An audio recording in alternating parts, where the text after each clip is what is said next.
The party's going on. Thank God it's Friday. Now.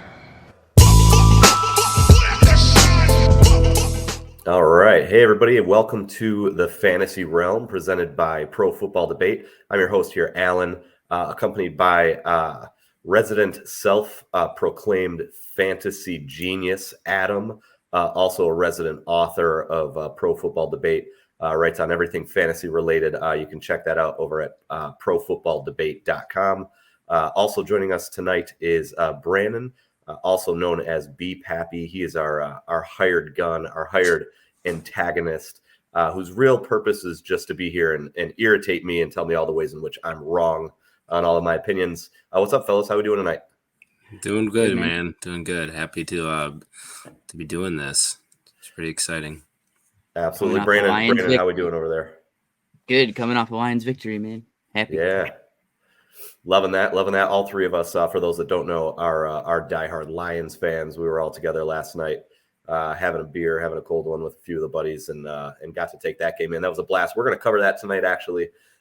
We've got a handful of things that we're actually going to cover. We're going to kick things off with a little bit of recap on the Lions and the Chiefs season opener for the NFL. We're going to talk about some great stuff. We're going to talk about preferred league platforms, favorite league formats, what kind of fantasy football does everybody like to participate in? And then we're really going to get into the nuts and bolts, really start talking about player debates. If this player or that player, we're going to give you our predictions on who the RB1 and wide receiver ones are going to be for the 2023 season, and then probably just finish the night with a couple storylines to keep an eye on as we head into week one of the NFL season. Pretty excited to go over all of it with you, guys. If you're good, we'll kick things off here. Let's jump into a little conversation on the Lions and Chiefs recap here. How we feeling after the season opener? What popped off the screen for you? Who showed up from a fantasy perspective? Adam, lead the way here. What'd you take away from that game? I mean, what everybody saw and what everybody was wondering is what is going on with that Kansas City Chiefs receiving core. I think some of us are very optimistic about it, and a lot of us, we didn't have high expectations, and last night proved it that is a room to avoid. Tony could not have looked worse. I think that's the worst game I've seen a wide receiver play in my history of watching football. Yeah, he looked bad.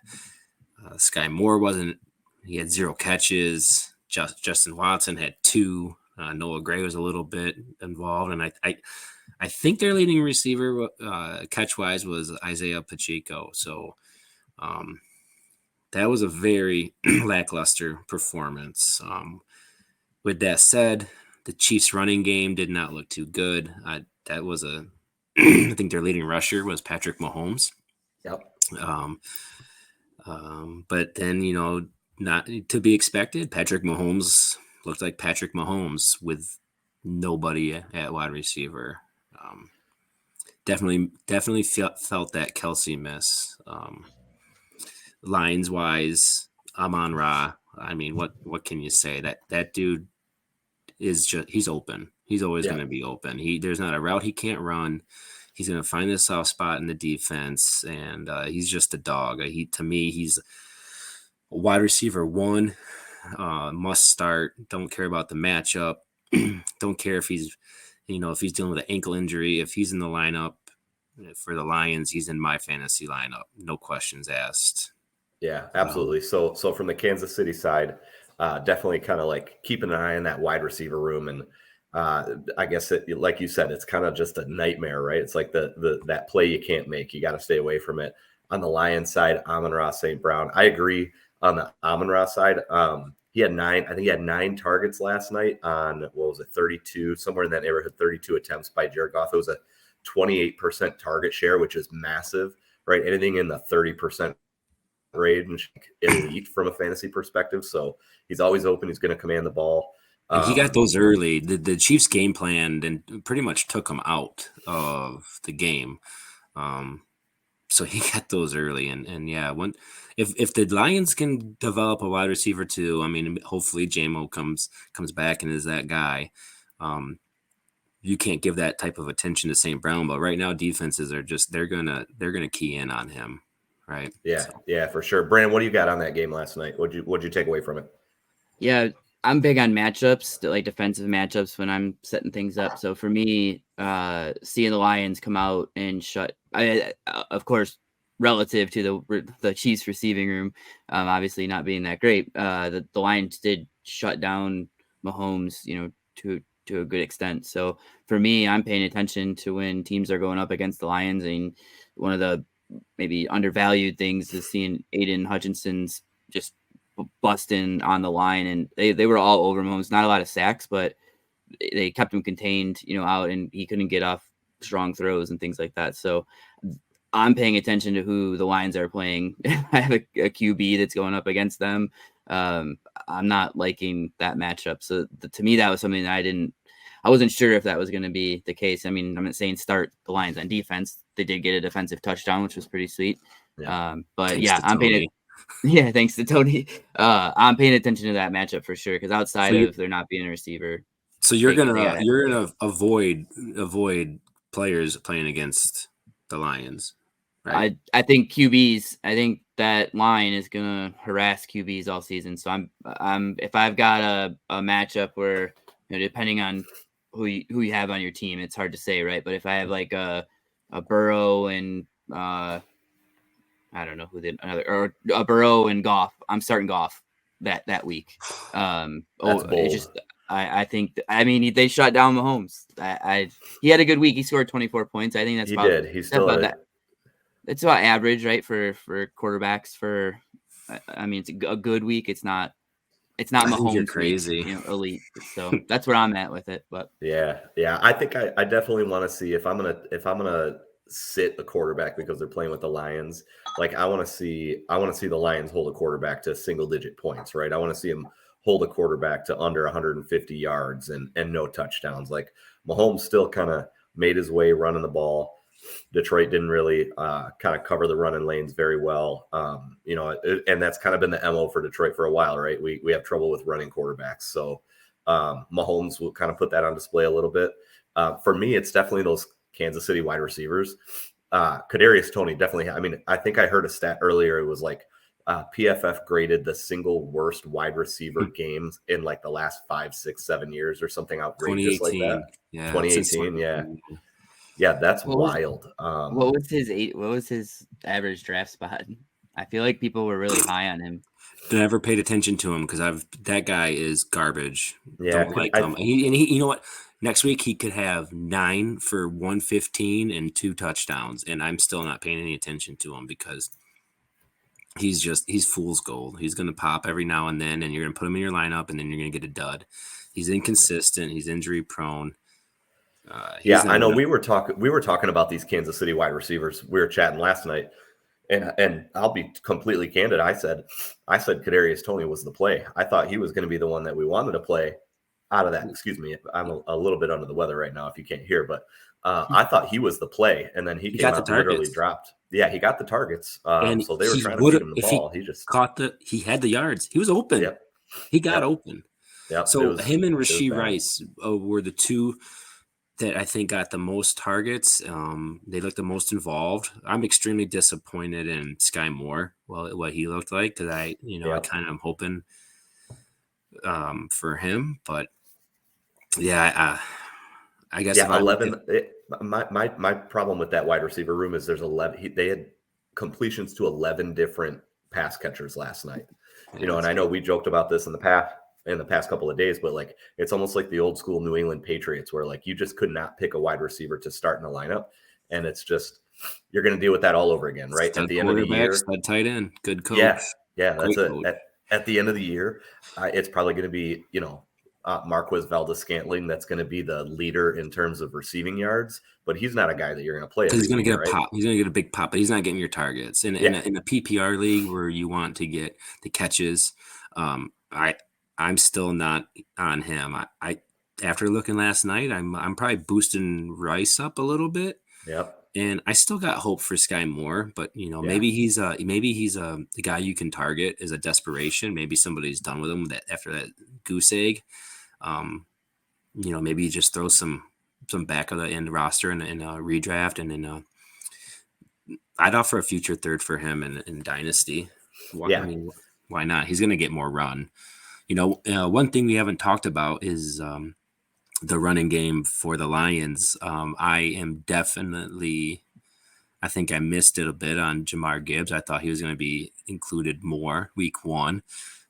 Campbell came out and said that was the plan. And, what frustrates me about that is that's what the preseason's for. I think they got lucky that they won that game, not featuring a guy with that talent. You saw how well he ran. I think 7 carries and 6 missed tackles he forced. And he looked fast. He looked like he was the best athlete on the field whenever he was on it. So, my first reaction. My first reaction to Gibbs was like a lot of contact at the line of scrimmage. He had really, really good contact balance. If you go look at his stats from yesterday, his yards after contact were high. Expected yards per play based on how the defense was shaping up. His expected yards per play compared to how he ended up performing ended up being a lot higher than the expected yards per play. So that was really encouraging. Yeah. He definitely looks like he's going to be extremely dynamic. And I don't want to overlook David Montgomery either. 3.5 yards per carry doesn't really pop as a stat on 21 carries, right? It was, I think, 74 yards and a touchdown. Yeah. But that defensive line was getting after it. I think I saw in 2022, Kansas City averaged 10 blitzes a game. They blitzed the Lions 14 times last night. It seemed like every time I was paying attention to that defensive line, they were bringing at least 5. And you're still managing to rip off 3.5 yards a carry, kill that clock, keep Mahomes off the field. So that was big. That was really nice to see from Montgomery also. Yeah, I agree. He was impressive. He gets those tough yards. I like him to be right around that touchdowns that Jamal Williams had last year. I think he's better than Jamal Williams. He's a better runner. He's more efficient out of the backfield. Jamal Williams, he was pretty bad as a receiver in my opinion. But I think Montgomery is gonna flirt 15 touchdowns this year. So to me, if I got him, I'm playing him almost every week. He's a top 24 running back in my opinion in fantasy, and that's enough to be in your 12-team leagues as an everyday start. So unless you're rolling out like Christian McCaffrey and J.K. Dobbins or something outrageous like that, right? Like then maybe then he's your flex. As a flex, yeah. But yeah, I mean that's I think that in that offense is going to play the style that can support 2 fantasy competent running backs. Yep, I agree. 2 other things to keep an eye on, I think, from that matchup.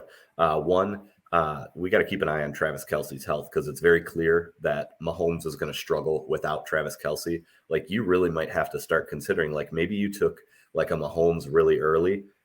Maybe you took Mahomes early and grabbed Kirk Cousins late. Like, if Mahomes has to play an extended period of time without Kelce, like somebody like a Cousins or a Goff could really end up kind of being a little more fantasy relevant. Like if he's got nobody to throw the ball to, like you got to keep an eye on that. And one other name I want to throw out there that I thought looked really good last night was Sam Laporta, rookie tight end for the Lions. Yes. 5 targets, 5 catches. Didn't blow the stat line up at all, but he was on the field a lot. The more he gets on the field, the more targets he's going to get. When you catch every single ball thrown your way, the coaches are going to put you on the field. He had a couple of huge blocks in that game too. Exactly. Blocks don't matter in fantasy, but a good block matters to get you on the field. Yeah. So he's going to be on the field more because he sprung Montgomery's touchdown. Laporta had a key block, and he made some pretty good catches too that will gain Goff's trust. So I definitely agree. I'm moving him up in my redraft rankings of how I feel about him. And for Dynasty, I was always pretty high on him. He was a target that I was. I mean, I was taking him at the end of the first round, and not even thinking twice about it. Yeah, for redraft, he almost now appears to be a guy that you can actually count on to start in like a 1 tight end league, right? Like he never really appeared as like a top 10 tight end in the league. It's hard to trust rookie tight ends. Yeah, exactly. But 5 catches on 5 targets last night, that's pretty promising, right? I mean, you're talking and that's not going to happen. But if he averaged 5 catches a game, you're talking 80. You're talking 80 catches. That's TJ Hawkinson neighborhood, right? So it's a good season. That's pretty good. If you drafted Pacheco, are you worried? Um, I'm not overreacting to that much. If I was high on a guy enough to take him with confidence in my redraft league, week 1 I don't worry about it. It probably is going to take me to week 3 or 4 before I start realizing, all right, I was off on this guy. It's time to see what else is there. I'd be a little concerned. He looks banged up. He doesn't look healthy. Yeah. At the end of the day, he's still running behind a top 5 offensive line in the league. He's still got Patrick Mahomes as his quarterback. And if Travis Kelce does remain out and Kadarius Toney can't catch the cold that I've got right now, they're going to start spreading the ball around Isaiah Pacheco a little bit, right? Like eventually he's going to start. Maybe. Yeah. I know they like to use McKinnon in the pass game a little more. And in the run game, they use Clyde Edwards-Helaire. Yeah. They used him. They actually split the carries. I was surprised to see him out there as much as he was. So interesting to see. There's a lot of names to kind of keep an eye on coming out of that season opener. So we'll definitely continue to keep an eye on those guys. I do want to move on to our next topic though. Next thing I want to talk about real quick is just preferred league platforms. So when I talk about platforms, I'm talking about basically like what apps do we like playing fantasy football out of the best. I'll throw the big ones out there. Obviously, Sleeper has kind of taken over the fantasy world in the past couple of years. For a long time, if you were doing Dynasty, it was on My Fantasy League, right? It was on MFL. And then if you're here watching, just trying to find out like some redraft or maybe standard keeper leagues or whatever, maybe you're still rolling on like old school Yahoo or ESPN. But those are kind of the 4 big powerhouses, I would say. I don't know. What do you guys think? Brandon, I'm going to start with you. What platform do you like? What platform do you like the most and why? Yeah, so I actually haven't gotten into a league on Sleeper. I'm in the MFL, a couple MFL leagues. Yeah. I've seen the Sleeper platform, and I love the style of that and how they set it up. I think it's a lot more user friendly, and they've got like the chat rooms or whatever it is that are right within it. And the MFL is a little outdated. It's kind of old school, tough to navigate and go through. Took me a while to learn, and I feel like I'm pretty tech savvy, but that's the only one I'm in. And then obviously I use for any of the redraft stuff, ESPN. I refuse to play on any Yahoo anymore.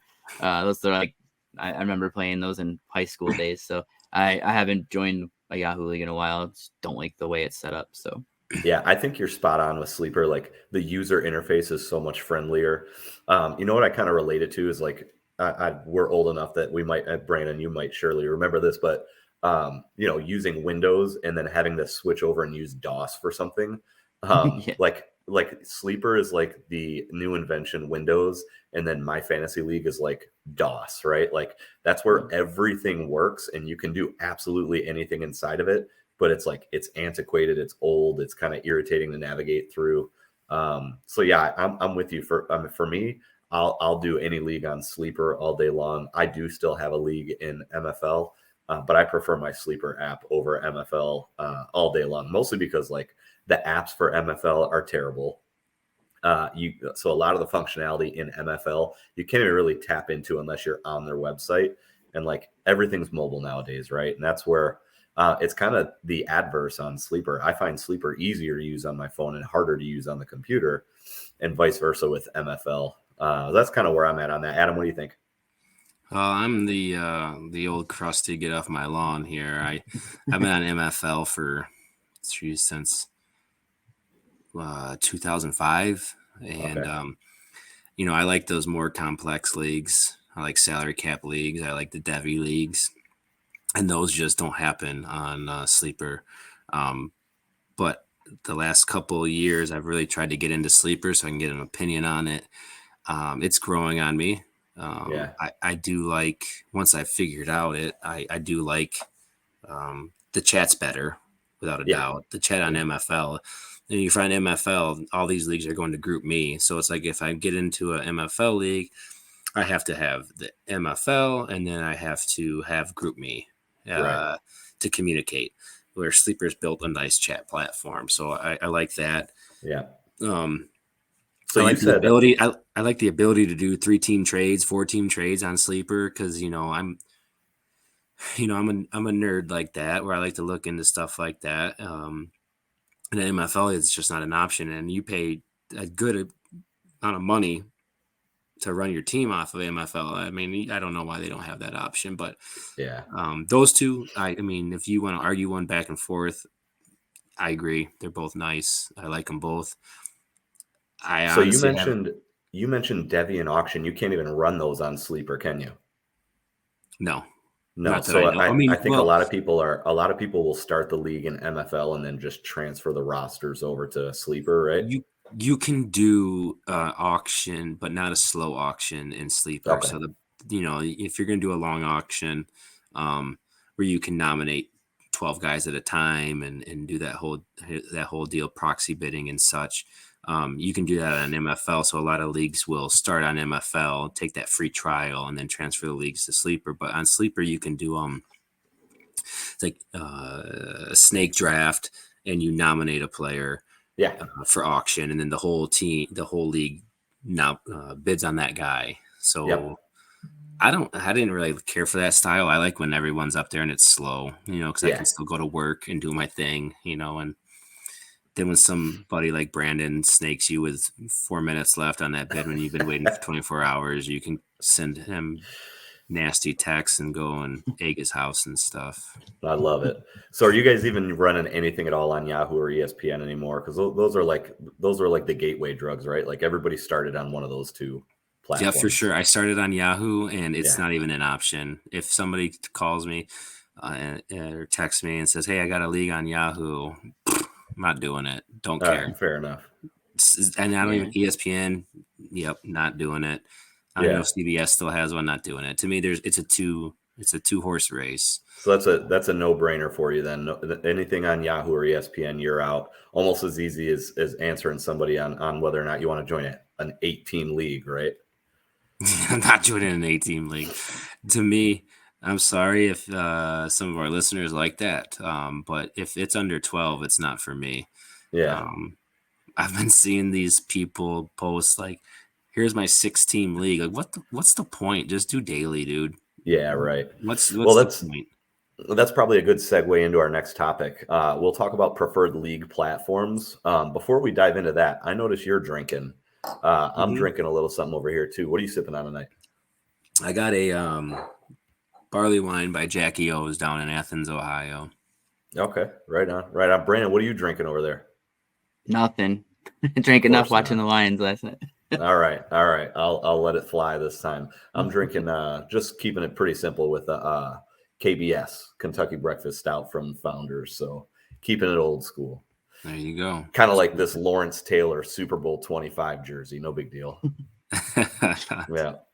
All right, let's jump into the next topic. We're going to talk about preferred league platforms. So we talked, Adam kind of already alluded to like 8-teamers, 6-teamers, those low team count leagues, not really interested in them.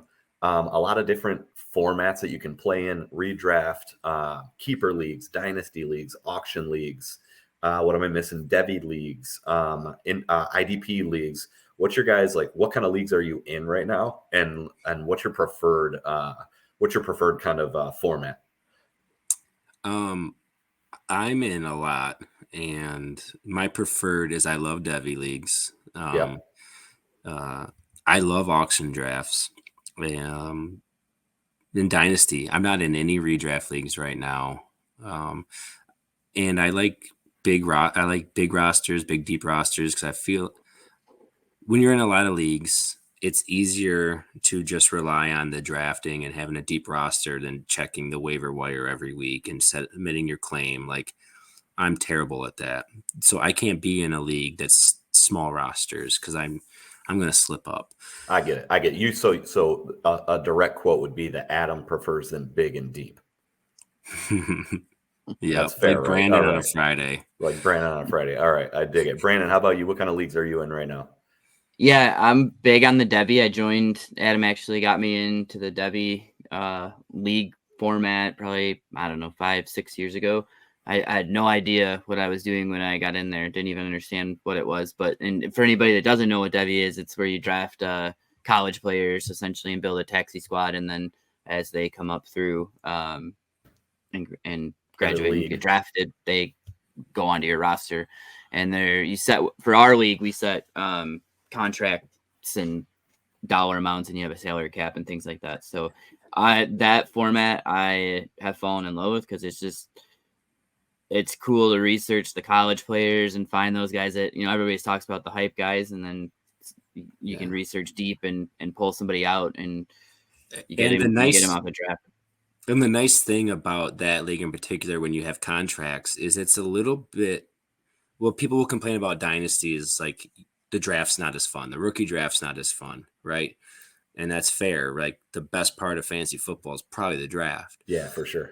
So when you do these contract years, every year you have a new crop of free agents, and those free agents are in your draft pool. And this league in particular is at auction.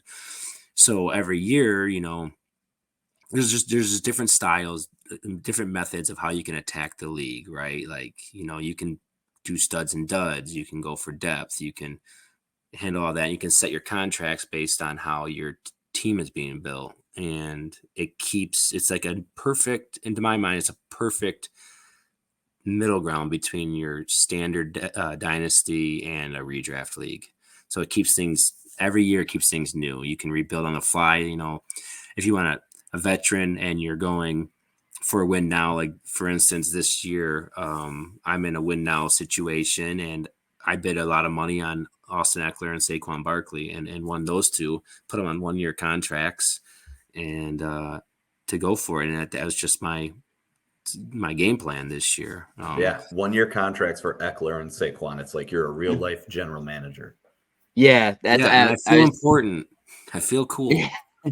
As I say, the other, like, I feel like I hated redraft leagues when you draft your team and you're all psyched up and a guy gets injured, right? And your season's done. And I found a good balance with doing the Devy or even a dynasty, because it's like you build your team and then the contracts they'll run out at some point. They're not there forever. And so the funnest part of that is the Devy draft, which is like still drafting, so you get that aspect of it.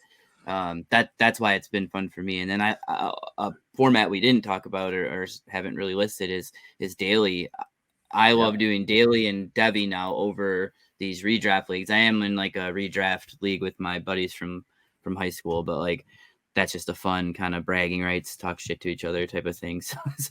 But daily is a lot more fun to me because, again, I like matchups. I like digging into like this week, what's going to happen, and putting together a team and not having to worry too much about injuries. Like that's going to ruin your season. So these redraft things people get into, and $500, $1,000 redraft league, and you draft Patrick Mahomes and he breaks his ankle in week 1, you're screwed, So it's I don't like that style as much anymore, unless it's just low stake kind of fun with a group of guys. So that makes sense. There is another format that we didn't really talk about, and that's best ball. I think the biggest platform for best ball out there right now is probably Underdog Fantasy. I know they're doing a ton of great things with best ball.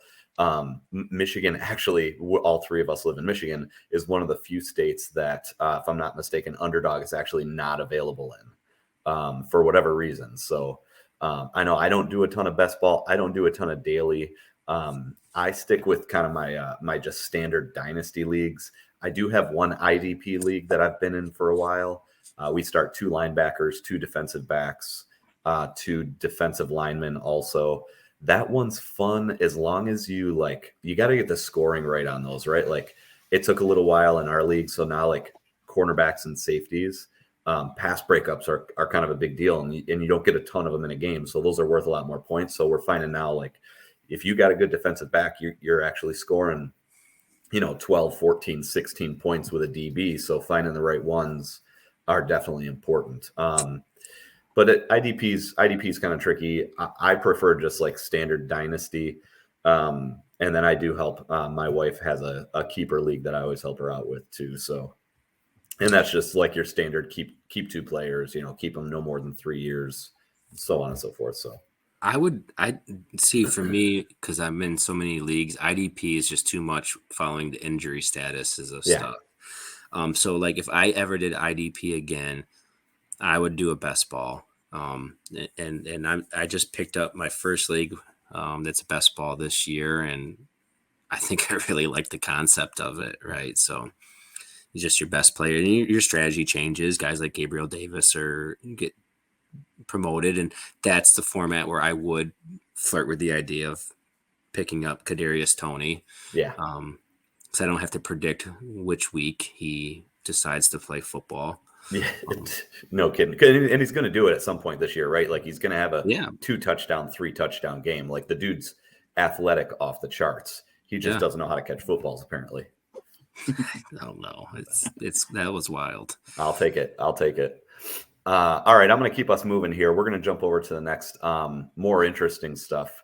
Let's dive into player debates, right? Like we're presented by Pro Football Debate, right? So what better to do than talk about fantasy football and force both of you guys, myself included, to take a stand.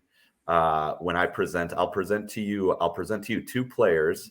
And I want to hear your reasons why. I want you to tell me which player you're choosing and why. Okay. Brandon, I'm going to start with you on this one. Right out of the gate, we've got a lot of crazy stuff in the league going on with running backs right now. We had some disgruntled running backs coming into the year. Who do we have? We had like Saquon Barkley, Josh Jacobs. They both got 1-year contracts. Eckler gets a 1-year contract. Jonathan Taylor's holding out. Everything's freaking crazy right now. Gun to your head, you got to choose one of the 2, Josh Jacobs or Saquon Barkley. Which direction you going here? Yeah, and I'll talk about this a little later as well. I'm going Josh Jacobs. I think he finished the year 3rd last year in points behind Eckler and McCaffrey, so he's already there. I shouldn't say I like the Raiders, but they have always that like kind of bruiser style mentality. I'm not even sure did they draft anybody for a backup for him? I'm not sure if there's anybody there. So it's kind of like, it's kind of like his show there. Barkley, I like Saquon as well, but I'm not a fan of the Giants and what they have going on. So Josh Jacobs for sure. I just think he's that grinded out guy. He's going to get you 100 yards almost every week, score a touchdown or 2. They have the weapons to protect him. Yeah, and I think he had 400 yards and 30 something receptions last year. So I think he was the NFL's leading rusher last year, right? In terms of yards, if I'm not mistaken. He was awesome last year. Adam, do you know who the running back 2 is behind Josh Jacobs right now? What do you from last year? No, right now, who's the running back 2 on that depth chart behind Josh Jacobs? Zamir White. I've got it. According to Sleeper, which is not the necessarily the be all end all for depth charts. Amir Abdullah. They've got Amir Abdullah, ex-Detroit Lion, as the running back 2 on that depth chart right now. I'm sure Zamir White probably is the guy there. He might be. Who cares? Yeah, I don't know. Yeah, neither of them are fantasy relevant at all. Yeah. I agree with you though, Brandon. For me, it's Josh Jacobs over Saquon Barkley. Really high missed tackle rate, really high yards per carry. Led the league in rushing last year. I've got reasons not to choose Saquon Barkley. Probably the most important is he literally is running behind one of the worst offensive lines in the entire NFL. I don't like a running back that doesn't have a good offensive line behind him. On top of that, yards after contact was under 3 for the past 2 seasons. So he's an elusive running back, but when somebody gets their hands on him, he's not breaking tackles. He's not picking up a bunch of yards after contact. Coupling that with being behind one of the worst offensive lines in the league, I'm taking Josh Jacobs all day long over Saquon Barkley. I'll let everybody else overdraft Barkley. Adam, where are you at on this one? I'm going to go Barkley here.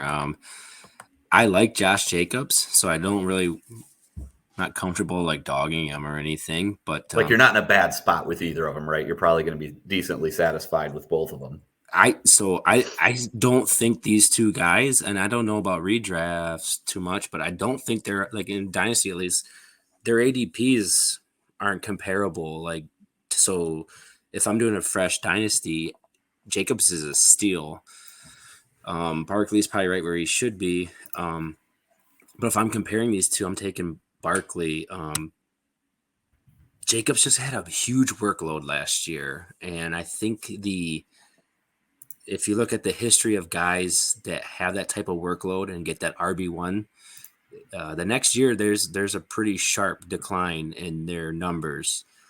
And another reason is I trust Brian Dable more than I trust Josh McDaniels. I know it's the same coach there. They had a great year with, but to me, it's Barkley. I like him better as an athlete, as a runner, and as a pass catcher. I just think he's a more talented runner. I do agree that the Giants' offensive line is pretty bad, but those guys made the playoffs last year, and Barkley was pretty good. So if you gave me right now, I needed one to win a league with, I'm taking Saquon Barkley. That's fair. For the record, I don't think the Giants are making the playoffs this year. No, I like Darren Waller. I like Darren Waller. He's already questionable for this week. Yeah, shocker. All right, cool. So congratulations to myself and Brandon. We won the first argument. It's definitely Josh Jacobs. Adam's wrong on this one. It's not Saquon Barkley. Nice effort, though. We'll give Adam an opportunity to kind of bounce back here with one of Adam's favorite players. Let's talk about two running backs, both of them drafted in the second round, one of them in 2022, one of them in 2023 by the same team. What two running backs am I talking about here? You're talking about K9 and Charbs. Yeah, Kenneth Walker III and Zach Charbonnet. Very intriguing, right? Back-to-back second-round draft picks, both by the Seahawks. Surprised many. Yeah, surprised many. Even funnier, too, like you add in the dynamic of like Kenneth Walker III coming from Michigan State. Zach Charbonnet came from UCLA by way of Michigan, right? So you got a ex-Michigan guy and a Michigan State guy sharing that backfield. Adam, I'll let you go first on this one. Who do you have and why, K9 or Charbs? To me, this is a thing that boggles my mind. How do you not go with the proven guy? The guy that's already played in the NFL. The guy's already showed he belongs. He was second in Rookie of the Year last year. Yeah, probably should have won it. That was a weird voting ordeal, but to me, it's Kenneth Walker. I mean, he's got huge home run potential. And last year he had on 200 some odd attempts, he had over 1,000 yards, 9 touchdowns, and that was, I think he barely played the first 3 or 4 weeks. We just had to wait till Penny got hurt, right? Which is the inevitable, but to me, I see that in them drafting Charbonnet, who I liked a lot coming into the draft, and then I hated him when he went there. Yeah, right. So you love Kenneth Walker III. How pissed were you when Seattle drafted Zach Charbonnet? It was like the biggest FU. I didn't care at all about Kenneth Walker. I was pissed for my Charbonnet shares that I have in the Devy League because I thought it hurt him. To me, I look at that situation and I see Kenneth Walker as Nick Chubb, and I see Charbonnet as a Kareem Hunt. So because he's a pretty solid pass catcher, and he's a very good runner. He's a tough-nosed runner. He doesn't have the home run potential that Kenneth Walker has. The knock on Kenneth Walker would be that he has a lot of plays that don't go anywhere. And I think he's got really good patience and really good burst. And, Barry Sanders had a lot of plays that went for negative yards and didn't go anywhere. Better not even bring up Barry Sanders. They're not comparable.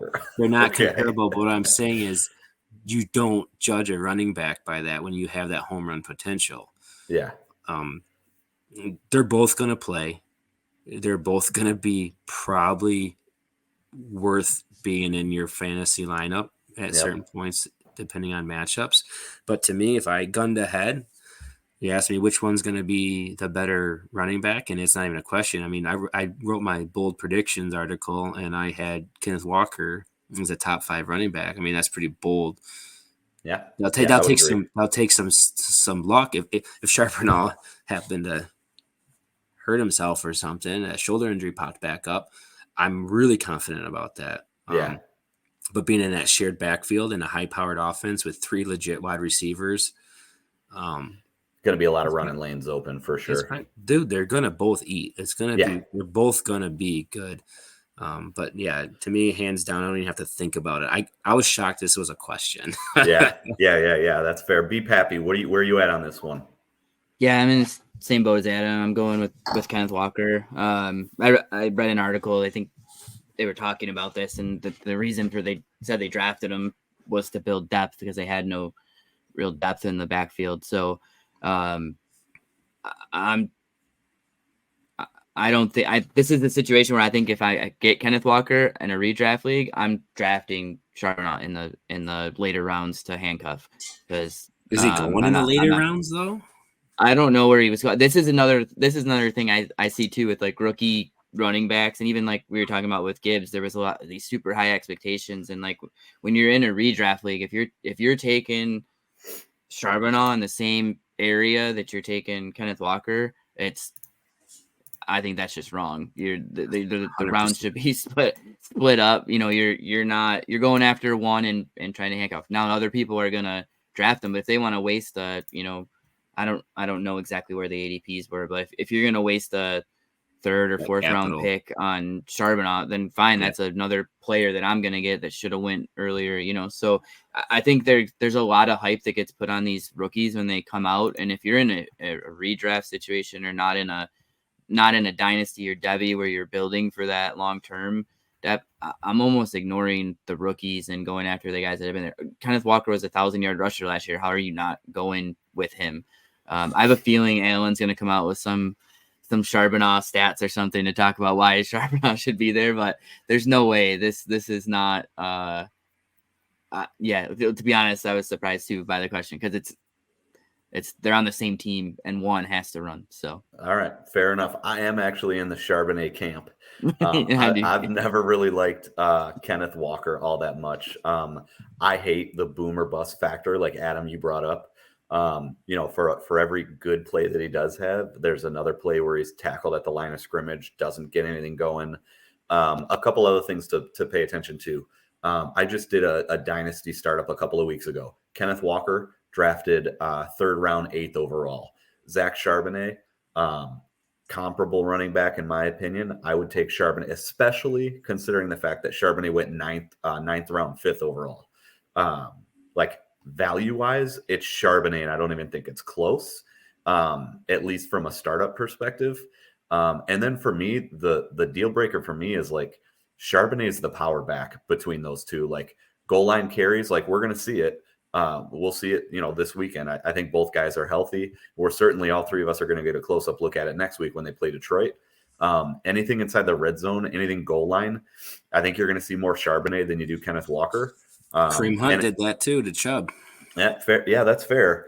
But at the end of the day, like if I got 2 guys that are probably going to split carries that are going to be relatively similar in terms of workload, I don't disagree. I do think Kenneth Walker is going to get a heavier workload than Charbonnet. But if I'm choosing a running back in a committee backfield, which I think we can all agree is probably what's going to end up happening there, I want the guy that's going to score the touchdowns. And I think that's going to be Charbonnet in a higher volume than it's going to be Kenneth Walker. He's going to get the pass. He's going to get the catches, more catches. And that's the other thing. If you're in a PPR league, Charbonnet is going to catch more passes and Charbonnet is going to get more goal line work. That's the guy I want on my fantasy team, especially at a discount in terms of startup value. So for me, it's Charbonnet. I hope you start him against whoever's you're playing, because ESPN announced 6 hours ago that he's listed as number 3 behind DJ Dallas. Oh, is that right? on the depth chart. So he might not even get any action this week 1. He's a rookie, right? That's not to say this is going to be right out of the gate week 1, but by the end of the year, Bijan was listed number 3 2 weeks ago. Yeah. Fair point. I do think that the league style matters too, though, when you're or format when you're having these discussions. Because PPR. if you're in a even if you're in a dynasty or a Debbie, you could go after Charbs because you want to build that depth. You probably already have somebody you're starting. You might find better value waiting and not going after. Kenneth Walker probably already be gone anyways, but in a dynasty or Debbie, but in a redraft situation or you're coming out just you're starting fresh, I don't know how you would take Charbs over him, but yeah, right on. All right, well, we talked about a couple of running back comparisons. Let's shift gears over to wide receivers now. I love this one too. Both wide receiver twos on their respective teams, right? Wide receiver twos on their respective teams. Both teams operate elite high-level offenses. Talking about the Miami Dolphins and the Philadelphia Eagles. I want to know your guys' take on Jalen Waddle and Devontae Smith. Two guys that are probably being drafted pretty similarly, whether startup, dynasty, redraft. Like I said, both wide receiver twos behind obviously A.J. Brown and Tyreek Hill. But Adam, I'll let you lead the way on this one. Jalen Waddle or Devontae Smith. Where are you at? Waddle. And I think that's a great comp. I'm not comfortable, like standing on standing out and screaming that it's Waddle over I am saying Walker over Charbs. But if you make me make a decision, I'm taking Jalen Waddle. Only because I think he's got that huge play potential. And for some reason, I'm probably in the wrong. I just don't. With Hurts' running ability and them having Swift and Penny for the 4 games he's going to play this year, yeah, I see them running a lot.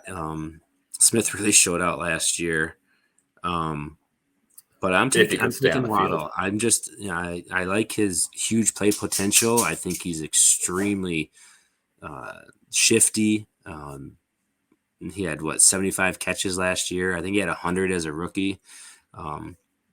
He's got Tyreek to take away that, to take away a lot of the CB1 coverage. Yeah. Smith has AJ Brown to take that away, but to me, I'm taking Waddle. They're just more explosive. I want the explosiveness, I guess. If I'm having that type of debate between these two people, I want the explosiveness. Yeah, I love this comp. I think these two guys are actually really close to each other. So it really is this is probably a decision that a lot of fantasy owners have to make in startups right now. I'm going with Devontae Smith on this one. Again, I don't think you can go wrong either way. I don't think, and I think the reason I'm going with Devontae Smith probably, and this might seem like a little bit of a cop-out, but it's got more to do with who the wide receiver 1 is on that team. I don't think that A.J. Brown is nearly as dominant and ball demanding as Tyreek Hill is. I don't see Jalen Waddle, I don't see his path to being the elite wide receiver 1 on the Dolphins until Tyreek Hill's gone, right? And according to Tyreek Hill, he's going to play 3 more years and then retire. So maybe that's sooner rather than later. Another thing with Devontae Smith, he created a passer rating of 114, a 114 passer rating when balls were thrown his way last year. So when the ball goes his way, the team is successful. The dude's dominant. I don't love his skinny frame. Obviously, he looks tiny on the field. Yeah, I think that's my thing with him, because I naturally go to the route runner, and he's a very good route runner. Yeah. But he's just I just don't give him the respect he probably deserves. Just because he looks like a middle school kid running out there on a football field with men. Yeah. I get it. I'm Devontae Smith on this one for those reasons. Brandon, where are you at on this one?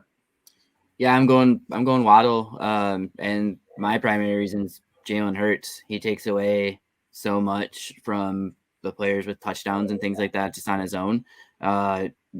You also have the running game in Philadelphia that I don't feel like you have in Miami. So I think from a just sheer, I think over the course of the season, they're gonna score about the same they did last year. I'm pretty sure, looking at the numbers. Yeah. The interesting stat to me is that Waddle had 20 less receptions than Devonta Smith. So that's an interesting side to it. He just gets more yards, I think. I just don't He's think gonna get more Tua is yards.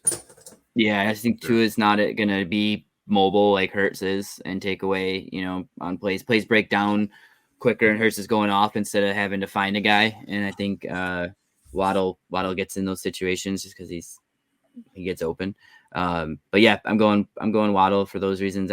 Primarily the running game differences between the two. I think week to week, the ceiling for me is higher with Waddle because he could have just an insane game. Whereas I think that Devonta will be a little more consistent in the same scoring every week from week to week. So definitely best ball Waddle for sure, because I think he's gonna have those big boom weeks, right? I don't disagree with that. Yeah, best ball format. I do agree with that. I'd go Jalen Waddle.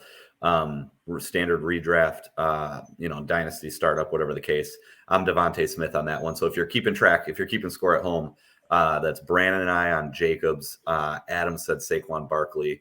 And then Brandon and Adam both teamed up on me on Kenneth Walker over Charbs, as well as Waddle over Devontae Smith. I got one more player comparison for us, and this one's going to be a little bit dynamic. I want us to focus now on second-year wide receivers. All right, so wide receivers coming into their sophomore year this year, but there's a caveat. It's second-year wide receivers not named Garrett Wilson. All right, I think we all agree Garrett Wilson's probably the cream of the crop with respect to second-year wide receivers. So I want to hear who your second-year wide receiver to keep an eye out for is. So I'm looking at guys like Chris Olave, Drake London, George Pickens, maybe if that's your cup of tea, maybe Jamison Williams. But you tell me, who's your second-year wide receiver? Brandon, take us away on this one. Yeah, Olave for me, I think going into the Saints offense, then picking up Carr, and then I know right now the suspension to Kamara, but they have Jamal in the backfield. I think Michael Thomas is back too, if I'm not mistaken. I don't like Thomas. He didn't. Did he even play last year, or he was out? He hasn't. He was out a lot. I think the last time he played, COVID wasn't invented yet. He's getting so much love. But yeah, he really is, and I think it's Olave. He had an awesome year last year. That offense is going to. The Saints always. I mean, even going back to Drew Brees, even before that last year, they were pretty potent. So I do like Olave a lot. Everybody's big on Atlanta, and it's Drake London's in Atlanta, right? I'm not mistaken that. Yep. And big on the quarterback. That I don't think they're going to be as good as everybody's. I know Adams got him to win their division, I think, but Olave for sure. I think he's gonna put up the points over all those guys. He's the guy in New Orleans for me. So yeah, I love. So who was his quarterback last year? Was it like a combination of Andy Dalton and Jamison Winston? Winston. Yeah, I'm a bit. Yeah, that's so terrible. I'm a big believer in efficiency stats. Here's some efficiency stats for you. Targets per route run in the entire league, Chris Olave was 6th overall. In yards per route run, Chris Olave was 7th overall. Not just as rookie wide receivers, in the entire league. So targets per route run, yards per route run. He would have been a lot more effective if he did not have eat that dub Jamison Winston throwing in the ball or Andy Dalton. So I don't hate that. That's not who I'm going to go with. I'm actually here to make a case. You guys are going to hate me for this. I'm still a believer in Jamison Williams as a second-year wideout. I know all of the hate that he is getting for all of his off-field stuff. The ACL was obviously out of his control. There was nothing he could do. Detroit fans, we saw him kind of throw some fits here and there on the sidelines when he wasn't getting the ball. And then, of course, the gambling thing. Some people freaked out about, shooting off fireworks. Like, the dude's a 22-year-old kid. Like, that stuff's going to happen. Jamison Williams, in my opinion, he's an explosive play waiting to happen, right? Dan Campbell's always talking about capitalizing on explosives. Every time he touched the ball was a 40-yard play last year. Also last night, we watched the Lions and Chiefs game last night, outside of the run game, sprinkle in a little bit of Sam Laporta. It was an Amon-Ra St. Brown show, right? They need another dynamic weapon on offense. And I think that when Jamison Williams comes back and Ben Johnson, the OC for Detroit, can tap into what Jamison Williams can provide for that team, I think you're going to see a massive uptick with respect to fantasy relevancy for Jamison Williams. So For me, as a second-year wideout, I love Olave. I think Olave is a great pick. Who do they have? Who's the quarterback over in? Is it Derek Carr now? Right, Derek Carr's in New Orleans now. Yep. Yeah, I almost said David Carr when I Oh, geez, yeah. I actually do like the Saints to win that division. It's an absolutely disgusting division. I think there were three teams tied at 6 wins, and then I think Tampa won the division with 7 wins last year, or 8, with something like that, 8 wins. So I love the Olave pick. I do like the Saints to win that division. I like Olave a lot. Jameson's the one I'm keeping an eye on, though. That's kind of where I'm at on this. Adam, where are you at? Who you like second-year wideout? So this is like a historically great group of sophomore wide receivers, right? Yep. George Pickens, Johan Dotson, the hype of Jameson Williams. We haven't seen anything yet besides one catch for a tutty. And a 40-yard run. Yeah, I mean, you got the next DeAndre Hopkins with Garrett Wilson. Drake London, big body, had a huge thing. Their huge rookie season. And to me, I'm with Brandon. It's a no-brainer to me. I think Chris Olave is going to challenge Garrett Wilson straight up for who's going to have a better fantasy season. He had 72 catches in a very bad offense last year on 119 targets. He's another guy that he can run any route. He will never be that spectacular, flashy wide receiver, but he's just going to get it done. And so I think he's going to be a guy that screams value for the next 3 to 4 years. Yeah. Because he's not flashy. He's not going to make that huge play. He's just going to find the route. He's going to run it. I kind of like him to St. Brown, to where Olave is going to get open. Yeah. He's going to be open. He's going to make the catch. He's got great hands, good body control, precise route running. Yep. And then one thing I want to ask you, Al, is when you said Jameson Williams, because that's a shocker to me. Like, I can see George Pickens or somebody, but you got to be talking dynasty. Yeah, I am talking. I'm definitely talking dynasty, right? Like, obviously the 6-game suspension. You're really not touching Jameson until you get into 10th round or later. So definitely from a dynasty perspective, that's where I'm talking about Jameson at. I don't like. Go on. I don't like George Pickens at all, to be completely honest with you. I don't think he's the best wide receiver on that team. I think Deontay Johnson's probably the best wide receiver on that team. Here's what I like George Pickens for. I like George Pickens on a Saturday or a Monday morning when I'm watching ESPN and I'm watching SportsCenter's Top 10. Right, George Pickens is going to go up and he's going to make some ridiculous catch, a contested catch. It's going to be fantastic. But you know what my problem with that is? If it's a contested catch, what are you? You're covered. That dude cannot get open. I think he's going to make some nasty blocks too. He's going to. I get it, but nasty blocks ain't showing up on my fantasy. No, for sure. That's why he's Olave. The guy can run any route. He can find the soft spot. Yep. Ask him to do anything, he's going to do it. Olave is a stud. He's going to have a long career. I love Chris Olave. I'll give you that. I just hate Pickens because, like, if you can't get open, like, yeah, it's wonderful. You make all these contested catches, but, like, you're making contested catches because you can't get open.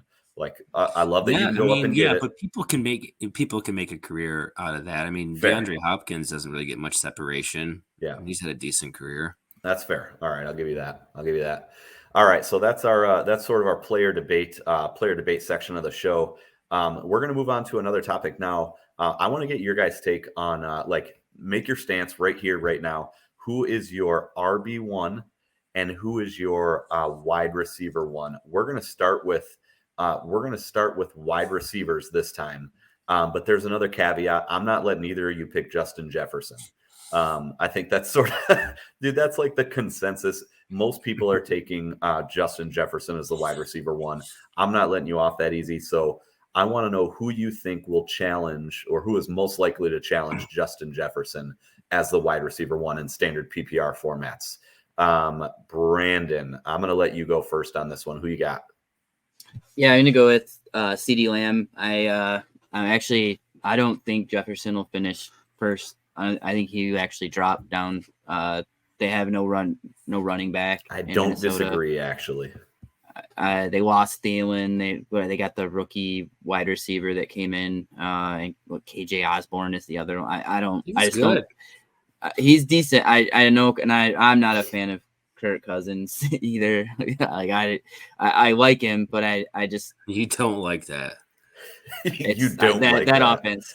I don't like that offense. And I think Jefferson's gonna get shut down more because of the loss of Dalvin Cook and things like that. So That's bold. All right.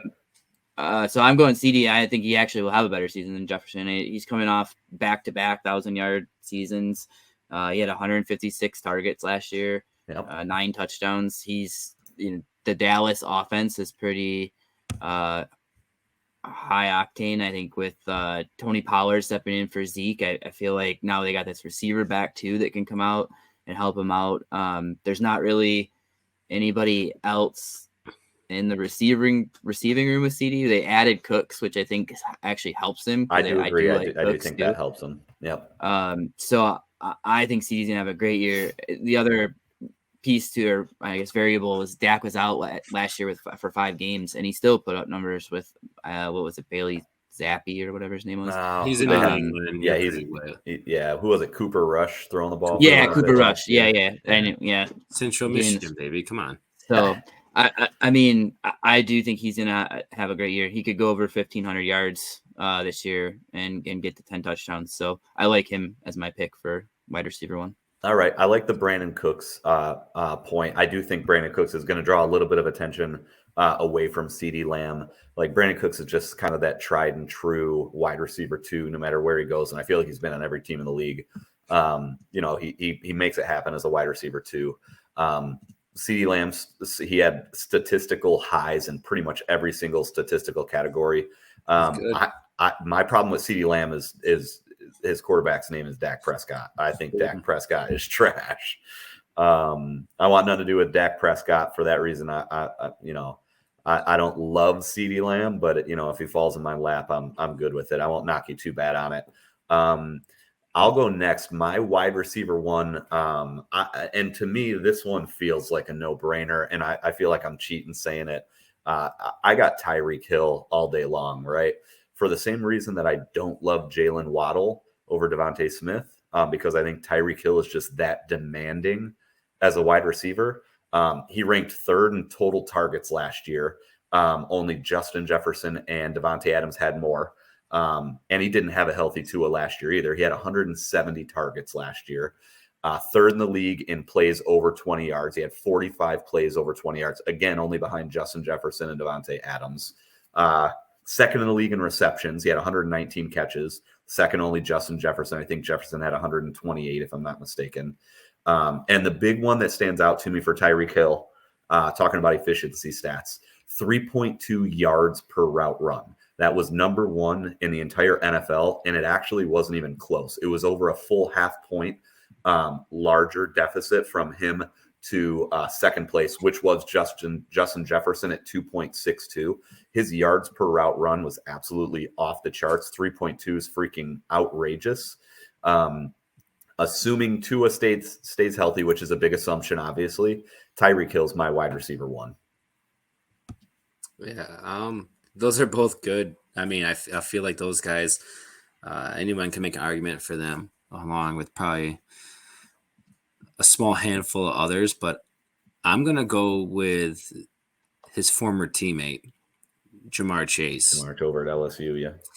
So if you look at Jamar Chase, what he did last year, he only played 12 games. And if you fantasy football is all about projections, right? We love projections. And if he didn't get hurt, what would he have done?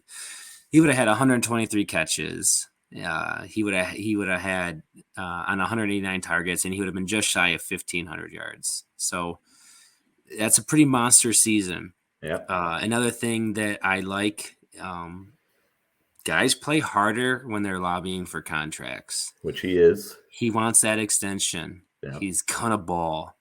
If he stays healthy, he's already proven it. He got last year, he got 29.3% target share in that offense, a high potent offense with a MVP favorite Joe Burrow at quarterback. Yeah.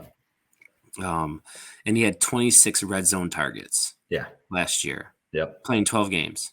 That's a lot. So this guy he's got the looks, he's got the offense, he's got the talent, he's got the quarterback to me, it's a no-brainer. CeeDee Lamb's a good one. Tyreek Hill's a good one. I think you could make arguments for, before his injury, Cooper Kupp. You can make argument for even Amon-Ra. But in Devontae Adams, how can you rule out the best route runner in the NFL?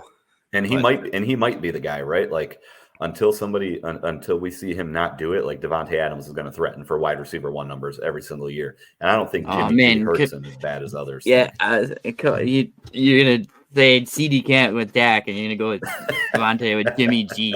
Like, no way. Jimmy G couldn't even run the San Francisco offense. No way.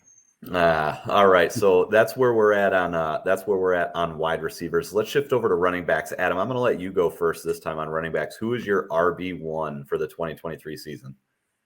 Eckler. Okay, he's today's Marshall Faulk. Okay, PPR format, of course, right? For sure. If it's PPR, it's even if not, the guy's going to get volume, but he's going to catch the ball. He's going to get the yards. He's also lobbying for a contract. Right, he was the disgruntled guy that signed pretty early.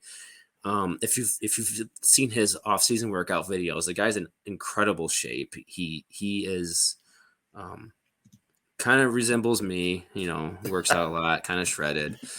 But there's nothing the guy can't do. He catches the ball extremely well.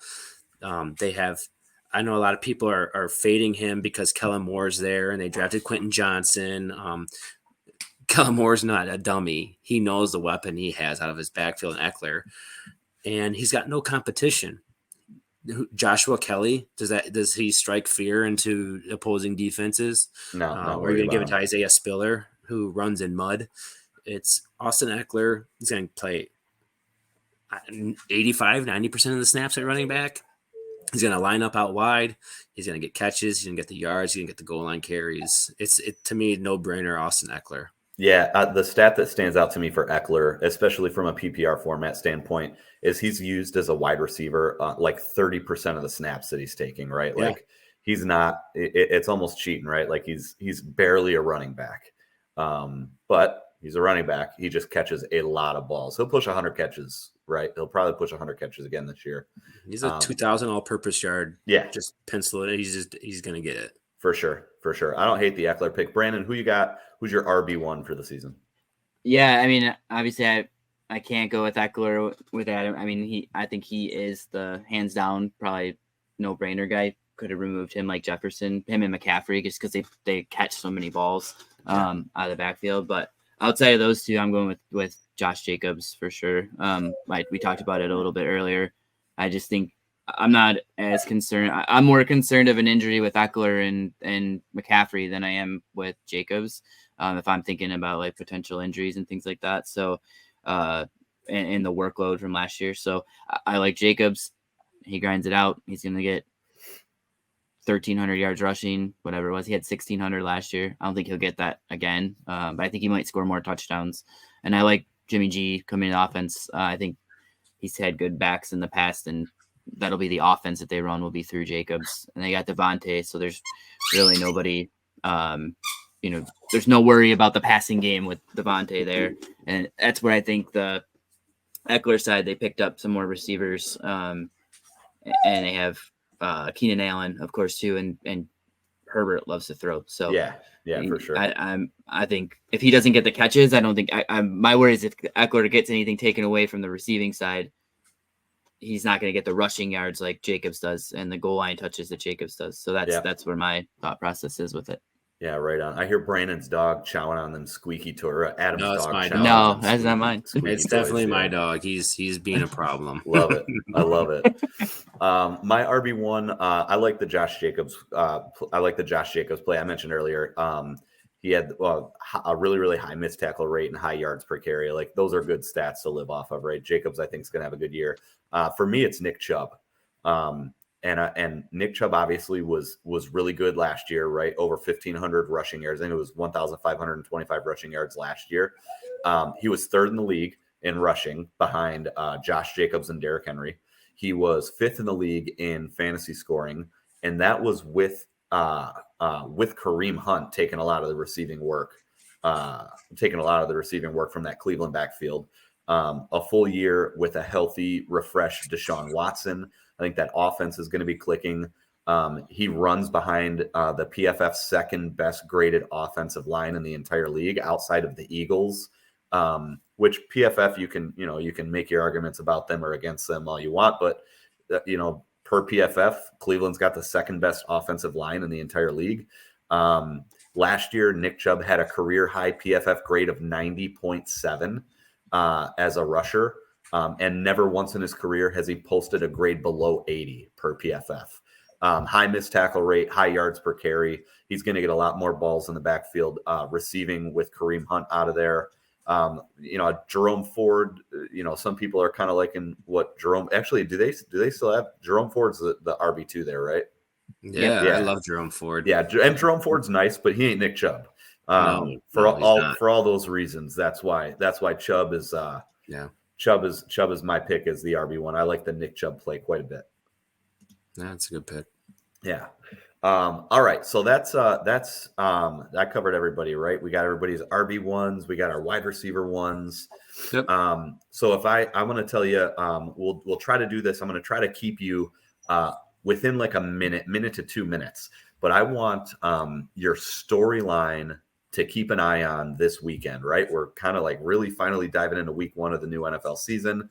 What is the storyline that you are paying attention to more than anything?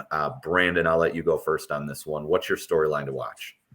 Yeah, I'm looking at Jaden Reed and the Packers. I think Christian Watson was just ruled out.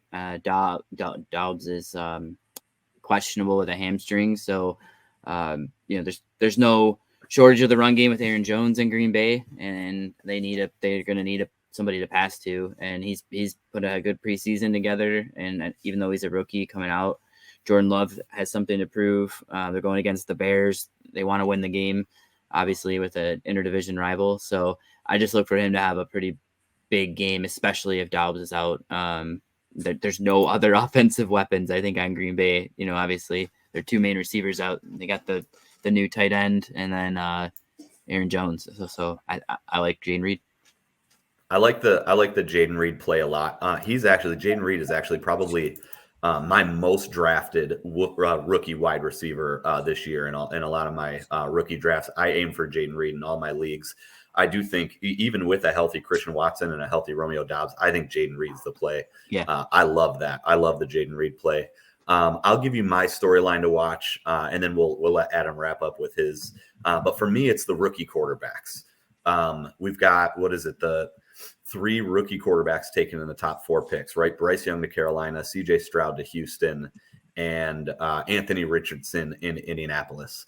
At the end of the day, I think Bryce Young is probably the most fantasy relevant immediately. But I'm excited to watch them play. I can't believe that they're actually starting Anthony Richardson. Gardner Minshew looked like an absolute stud in the preseason. If somebody gets hurt early in the year, I would not be shocked if Indianapolis' phone starts ringing and people start knocking on their door for Gardner Minshew. That dude looked unreal. But he's not the one we're watching, right? Because he's going to be sitting on the sideline with a clipboard in his hand. Anthony Richardson's going to be exciting. Excited to see if he gets out of the pocket, scrambles, does his thing with his legs. I'm not expecting much out of him as a passer, 50%, completion ratio, if I had to guess. And then CJ Stroud, like back up against the wall, like he always seems to perform, right? Like he got a lot of hate going into the championship game against Georgia, showed out, played probably the best game of his life. I would not be shocked at all to see him just take a giant heap of nothing for wide receivers over in Houston and make something out of them. You got Bobby Trees over there, Robert Woods. Who else they got? John Mechie, but it looks like he's probably already not playing this week. Nico Collins. Yeah. So I'm interested to see what these rookie quarterbacks are going to do. Bryce Young probably has the clearest path to success. I wouldn't be shocked if he's the most successful of the rookie quarterbacks right out of the gate, but I'm excited to watch those rookie quarterbacks. Yeah. I'm going to go with, everybody was talking about, just watch ESPN. Mr. Aaron Rodgers, Mr. Hard Knocks. Yeah. Hard Knocks. He's in New York, and now all of a sudden the Jets are a favorite in the Super Bowl AFC East. favorite. Yeah. Yeah, so I'm interested to see him with. We mentioned earlier Garrett Wilson. What's he going to do to Garrett Wilson?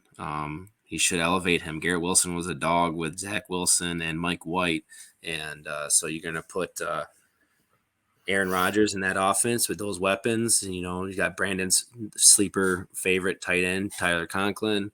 Lazard followed him there. Cobb followed him there. Yeah. Breece Hall, Delvin Cook, loaded offense. But what I'm worried about there, and I'm interested to see, is I don't know the last time Aaron Rodgers has had a poor offensive line. They're terrible. So I'm interested to see how Aaron Rodgers handles. He's 39, 40. He's not as mobile as he used to be. Yep. He's got the best receivers he's had maybe ever. Maybe young Devontae, if he ever played with Donald Driver. I don't know if that happened or not, but I don't think so. I'm interested to see how he rebounds there and how that offense looks. Yeah, I'm worried about that offensive line there too. I personally hate Aaron Rodgers with a burning passion. My most hated player in the entire NFL, and it's not. We're Lions fans, man. We're supposed to be. Yeah. So I'm interested to see how he does with that terrible offensive line, because that offensive line is not going to do him any favors. Interesting stat too with Aaron Rodgers. He did not throw a game one time last year over 300 passing yards.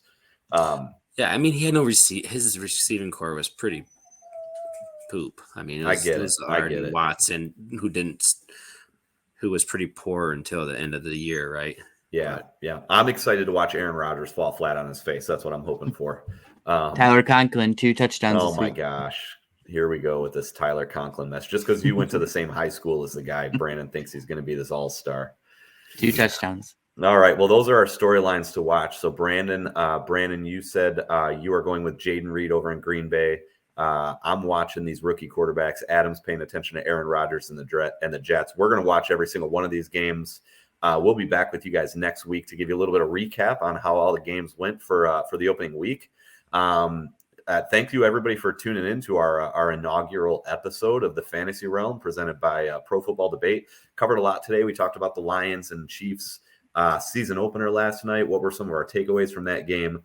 Some guys that are kind of creating fantasy relevancy, or guys that maybe aren't, like Kadarius Toney, who apparently forgot how to catch footballs, which is pretty important in his line of work.